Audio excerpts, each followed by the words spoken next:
રાજકોટ એક જ પરિવારમાં બે આવાસ ફાળવવાના મામલે તપાસના આદેશ.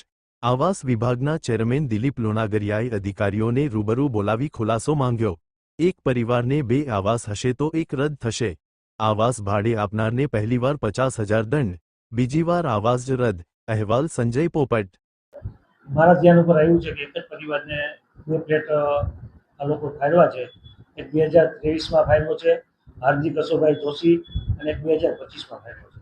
મારા ધ્યાન ઉપર આવ્યું તે પછી અધિકારીને બોલાવીને સૂચના આપી છે આમાં ડોક્યુમેન્ટ ચકાસણી થાય અને ઝડપથી ઝડપ આના ઉપર કાર્યવાહી થાય અને આમાં કોઈ પણની સંડોવણી હોય તેના ઉપર આકરામાં પગલાં લેવાય એમાં ખાતરી આપી છે.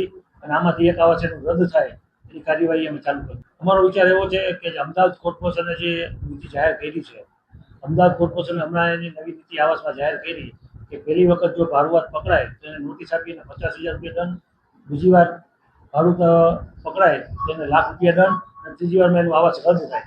આવી સ્પષ્ટ અને એકદમ કડક નીતિ અમે અપનાવવા જઈ રહ્યા છીએ. આવતા દિવસોમાં અમે ડિક્લેર કરી દઈશું. આ બધી આવાસ યોજનામાં અમે આવતા દિવસોમાં સઘન ચેકિંગ ચાલુ કરવા જઈ રહ્યા છીએ. અને આવા શંકાસ્પદ આવાસ કોઈ પણ જણાશે એમાં સ્પષ્ટ અમે એની તપાસ કરી અને એના પર પગલાં લેવાની ખાતરી આપીશું.